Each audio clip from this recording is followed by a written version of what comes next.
11과 다름이 틀림으로 교리의 확립과 교회의 분열, 다름이 틀리는 과정. 우리가 초대교회사를 이해할 때 여러 가지 접근 방식이 다양할 수 있습니다. 일어난 사건들을 중심으로 해서 초대교회를 정의할 수 있고, 또 초대교회 인물들이나 그 인물의 사상을 중심으로 접근할 수도 있습니다. 또 하나는 교리 형성을 중심으로 해서 초대교회사를 접근합니다. 니케아 공의, 칼퇴원 공의, 이런 공의를 통해서 삼위일체론, 기독론들이 정립되어지고, 이런 조직신학적인 관점에서 공의들을 중심으로 초대교회 역사를 이렇게 살펴볼 수 있습니다. 근데 역사적인 관점에서 이런 공의가 중요한 신학들을 규정을 했다는 것은 그 규정 안에 들지 않은 교회들은 분열되고 또는 분화되었다고 하는 것을 보여주기도 하는 것입니다. 기독론 논쟁에서 초대교회가 교리를 확립해가는 과정에서 핵심 주제 가운데 하나가 바로 이 기독론의 논쟁입니다. 그래서 에베소 공의, 칼케돈 공의, 여기에서 기독론이 정립되어 있는데, 이때는 동방교회와 서방교회가 분리되기 전 동방교회, 서방교회가 공의 인정했다.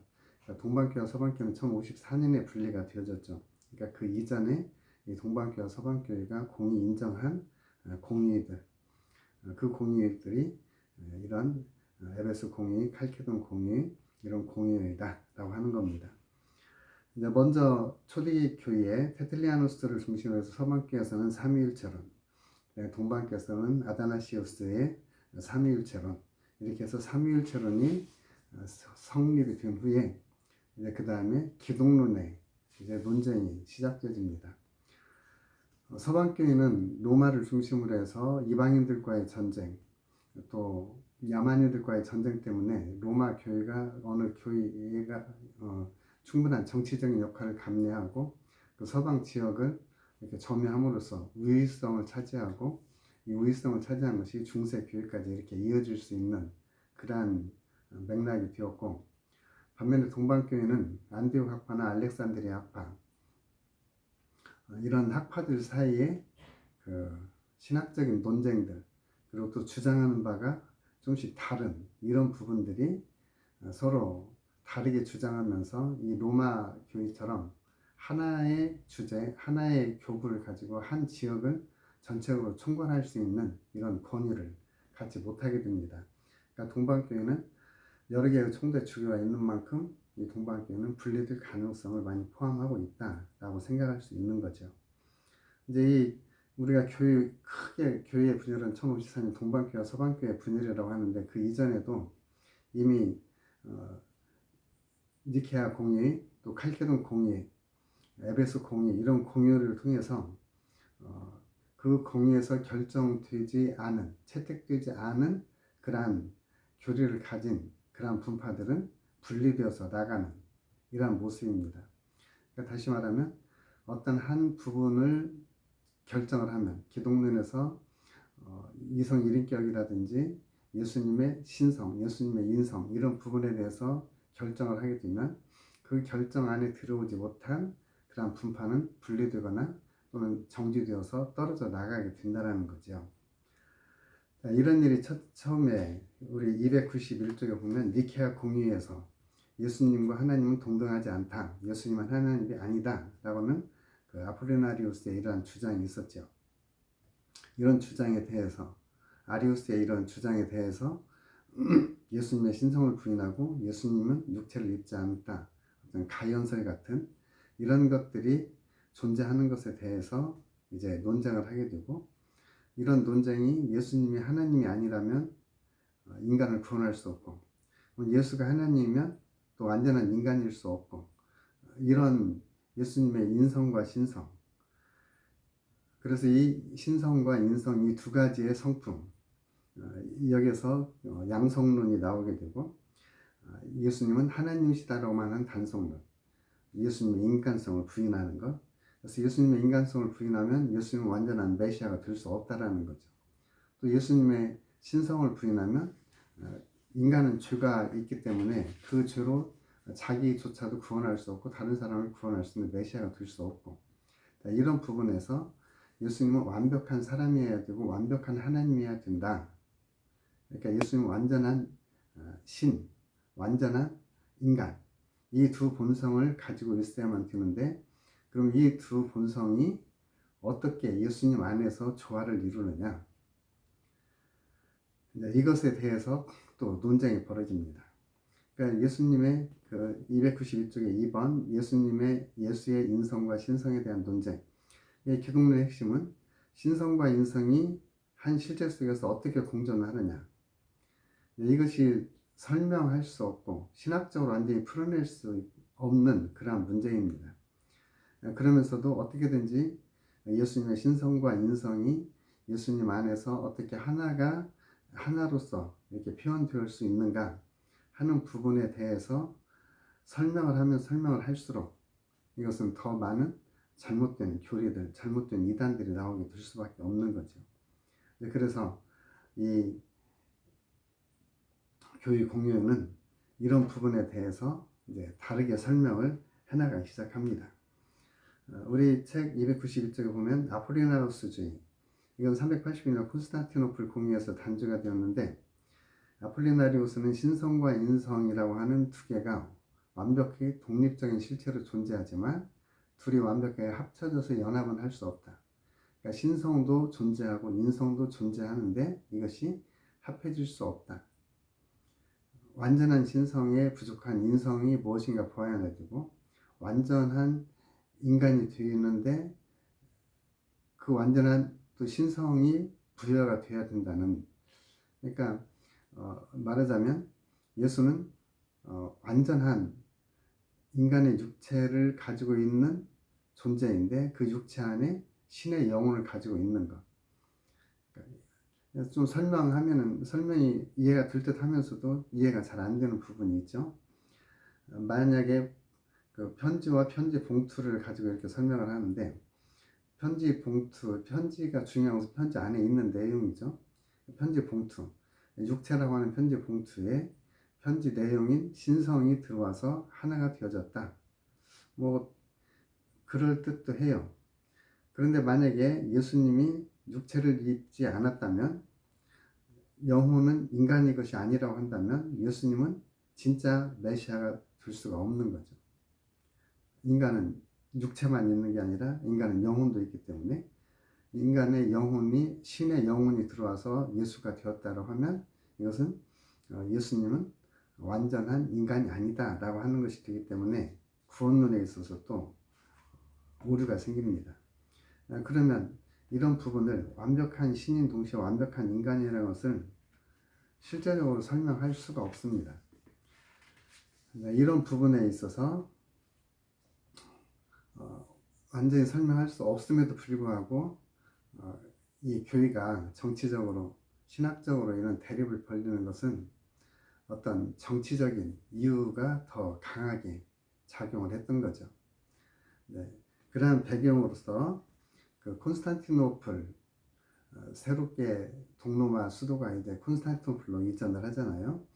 콘스탄티노플 그리고 예루살렘 이렇게 총대 주교를 5개로 이렇게 결정을 합니다. 근데 이제 이 안디옥파에서 영향을 많이 받은 것이 콘티나스 학파이고, 또 이 알렉산드리아 학파는 아프리카를 중심으로 있었기 때문에 이 안디옥 학파와는 좀 다른 그런 신학적인 견해를 가지고 있어요. 그 294쪽 한 위에서 10번째 줄 보면 알렉산드리아 학파는 그리스도의 신성, 즉 예수는 하나님이라는 사실을 강조를 해요. 반면에 안디옥 학파는 그리스도의 인성을 강조를 해요. 그러다 보니 이 알렉산드리아 학파와 안디옥 학파의 이러한 차이가 이제 서로 영향력을 미치는 그러한 때가 됐는데, 그때 콘스탄티노플이 등장을 하게 됩니다. 콘스탄티노플은 알렉산드리아를 넘어서 이제 동방 지역에서 큰 그러한 총대 주교가 되는 거죠. 이때에 이 콘스탄티노플은 가까운 안디옥 학파의 영향을 받게 되었고, 이 안디옥 학파의 영향을 받은 이 콘스탄티노플은 알렉산드리 학파하고 의견의 차이가 생길 수 있습니다.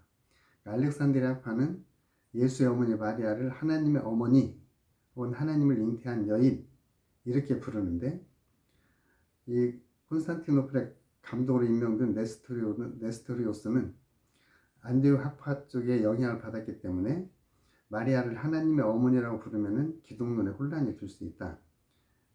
그래서 예수는 신성뿐 아니라 완벽한 인성을 지녔기 때문에 마리아의 인성면을 강조하는 것으로서 사람의 어머니, 그래서 마리아를 이런 신성과 인성을 같이 가진 예수 그리스도를 호칭하기 위해서 하나님의 어머니, 인간의 어머니, 사람의 어머니 이렇게 하는 것보다는 양쪽을 다 포괄하는 그리스도의 어머니 이렇게 부르자고 이야기를 합니다. 그러다 보니까 이 신성과 인성 이 두 개를 연합이냐 결합이냐, 연합은 여기서 295쪽 밑에서 두 번째 줄을 보면 연합은 화학적 의미, 결합은 물리적 의미를 강조하는데, 여기서 네스토리우스는 이 결합이라고 하는 용어를 사용합니다. 그런데 이 결합이라고 하는 용어를 사용한 것에 대해서 알렉산드리아에서는 자기들에 대한 도전으로 받아들이고, 이 콘스탄티노플에 대한 경계로서 이 키릴리우스가 네스토리우스가 가지고 있던 이 견해를, 신성과 인성을 결합 상태에 있는 것, 결합 상태에 대한 믿음을 훼손한다고 이렇게 반박을 합니다.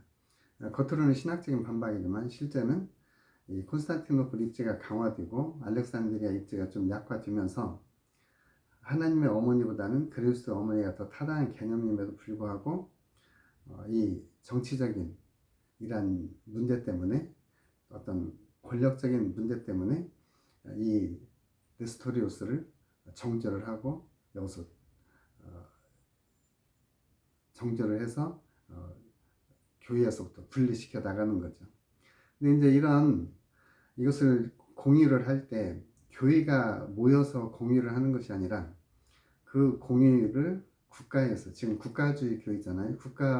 황제가 이런 문제들에 개입을 해서 황제가 이 문제를 풀어 나가려고 해요.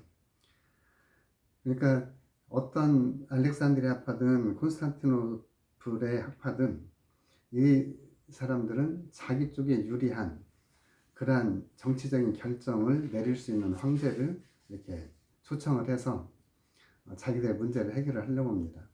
그러니까 아무래도 이 네스토리우스가 지금 동로마 지역에 있기 때문에 황제의 지지를 받을 가능성은 많이 있죠.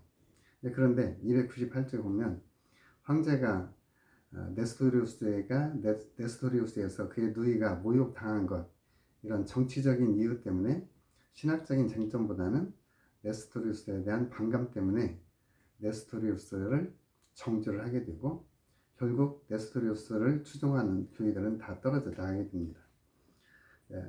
이것은 교리적인 문제라기보다는 콘스탄티노플과 알렉산드리아 간의 권력 다툼의 희생자라고 이렇게 볼 수 있습니다. 반면에 이 네스토리우스를 이렇게 정죄를 했으면 이것이 없어지느냐? 아니에요. 이 사람들은 로마 제국 밖으로 나가서 페르시아로 가서 전도를 합니다. 그리고 이 사람들이 시리아, 메소포타미아, 그리고 중국, 심지어 한반도에 알려진 경교, 이런 것까지 전했던 파가 바로 이 네스토리우스 파입니다. 이런 네스토리우스와 같은 또 다른 하나의 그 주장이 하나가 뭐가 있느냐면, 유티케스라고 하는 그리스도의 신성과 인성을 설명하기 위해서 물과 포도주를 비유로 들었던 유티케스인데, 이 유티케스는 물과 포도주, 다른 독립된 두 물체가 섞으면 분리되지 않고 혼합되어서 물도 아니고 포도주도 아닌 다른 것으로 된다. 다시 말하면 예수님의 신성과 인성이 함께 있지만 인간과는 전혀 다른 존재라고 하는 유티케스주의가 나옵니다. 이것은 네스토리우스와는 또 다른 편이죠.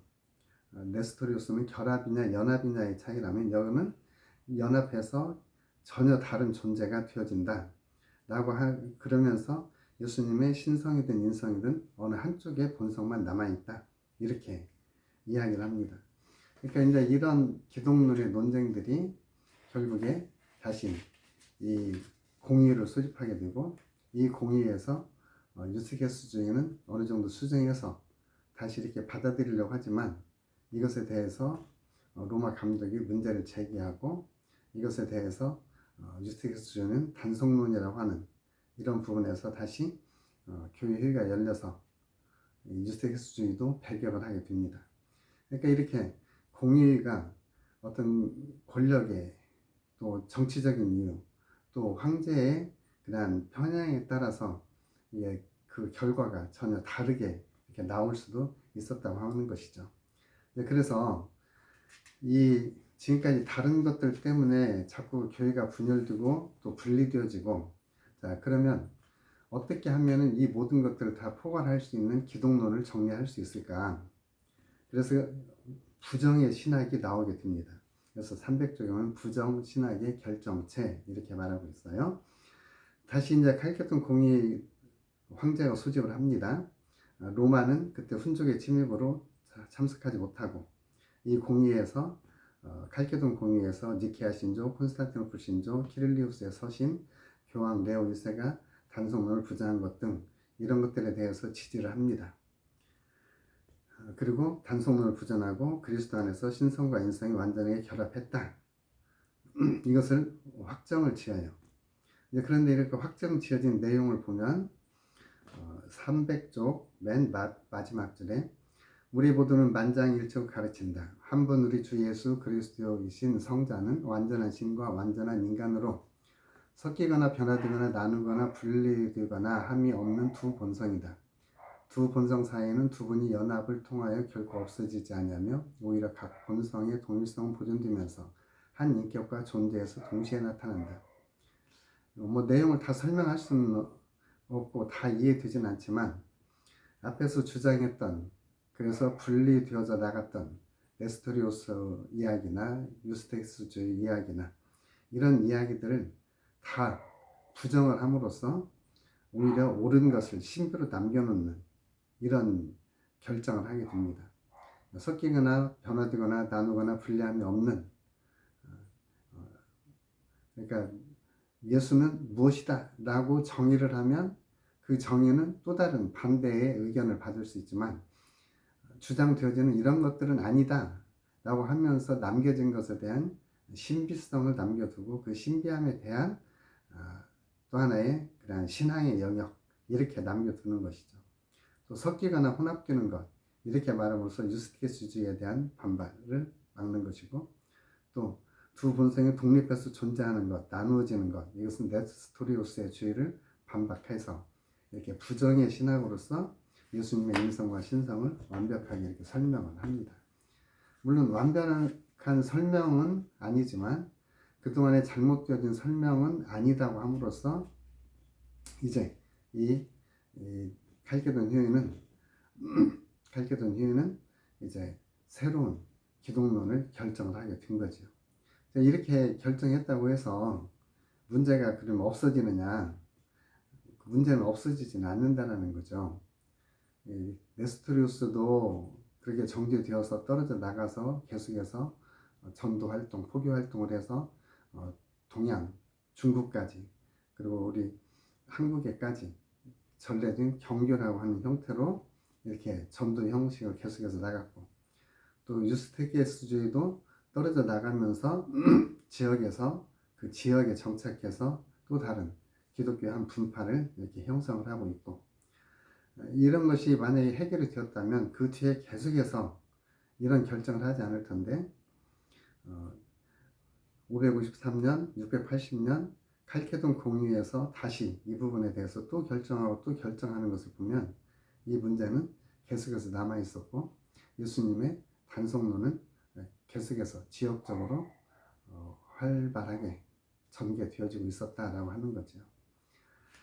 4번 303쪽에 공의가 남긴 유산.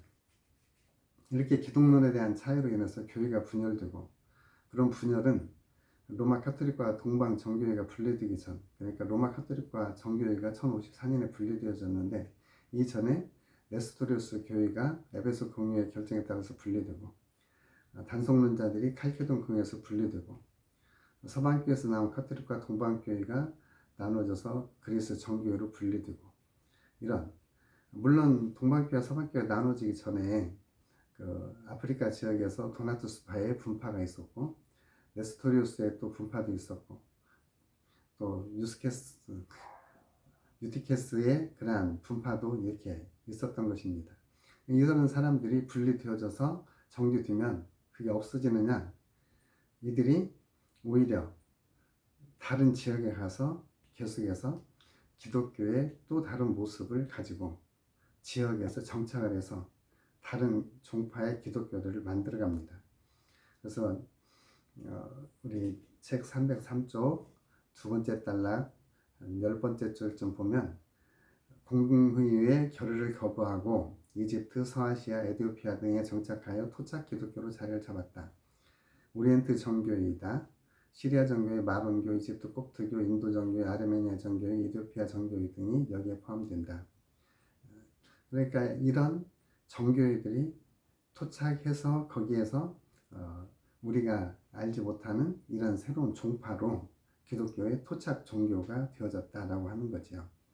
그러니까 동방교회, 서방교회가 1054년 나누어지기 전에 이런 오리엔트 정교회들이 분리를 해서 그 지역에서 정착해서 새로운 교파들을 형성을 했고, 또 우리가 이런 교파들에 대해서, 그리고 이런 교파들이 지금까지 그 신앙을 유지를 해오고 있는 걸 보면 우리가 결정하는 바가 우리의 신앙의 모든 부분은 아닐 수 있고, 다른 것이 틀린 것이 되지 않는데, 다른 것을 틀린 것이라고 정죄하고 분리함으로써 교회가 분열되고, 그 분열되는 모습이 오늘까지 이렇게 내려오는 이런 모습을 보면 우리의 다름을 인정할 수 있는 이런 가치관이 필요하다라고 볼 수 있습니다. 그러니까 동방 정교회는 또 이 서방교회와 동방교회가 나눠져서 이 동방교회가 폴란드, 러시아 쪽으로 또 그리스 쪽으로 이렇게 전개가 되어지면서, 그쪽에 러시아 그 공산화를 이겨내고 정교회가 남아있는 모습들, 또 공산주의 그러한 시절을 겪으면서도 정교회 신앙이 지금도 남아있는 모습을 보면 그게 1054년에서부터 지금까지 1000년 넘게 이들이 신앙을 유지한 것을 보면 그들의 신앙 자체를 우리는 인정할 수밖에 없다는 부분이죠. 물론 우리 개신교 교리에서 볼 때 우리와 다르기 때문에 우리는 다르게 볼 수도 있겠지만, 그들이 1000년 넘게, 그리고 공산주의에서도, 또 오리엔트 정교회 같은 경우는 이슬람 지역에서도 그들은 분명하게 그들의 정체성을 가지고 기독교를 유지해왔다고 하는 것을 보면, 이들은 분명히 기독교의 분명한 정체성을 가지고 살아가는 모습을 볼 때, 공의를 통해서 정통과 이단을 구분한 것이 과연 옳은 것이냐, 이것이 충분한 것이냐 라고 이렇게 다시 한번 생각해 볼 수 있는 부분이고, 어떤 종교든지 이 기독교도 마찬가지고 민족과 종교가 밀착되어서 발전을 했고, 그 민족의 언어와 문화, 사상을 배경으로 삼아서 독자적인 신학을 형성했기 때문에 이 초대교회의 니케아 공의에서 확장한 삼위일체 교리를 받아들인 교회, 또 칼케돈 공의 전에 예수님의 신성과 인성에서 또 나타난 분열, 또 단성론이냐 양성론이냐 이것 때문에 나누어진, 그런데 이런 단성론자들이 이슬람 지역에서도 지금까지 소수 기독교의 명맥을 유지하고 있는 것은 그들의 종교 문화의 전통이라고 하는 거죠. 자, 이렇게 볼 때 과연 공의에서 이걸 정죄하고 분리했던 것이 틀렸느냐 이 부분에 대해서는 다시 한번 생각해 볼 여지가 있다라고 하는 거죠. 그들이 틀렸으면 지금까지 그 신앙을 가지고 유지해 올 수 있었을까, 이렇게도 볼 수 있습니다. 자, 이제 이것을 우리 한국이라고 하는 상황에다 이렇게 비춰보는 거예요. 한국 교회에서는 성경 해석에 대해서 정통과 이단, 이걸 나누는 것이 명확하게 그리고 쉽게 이렇게 나눕니다.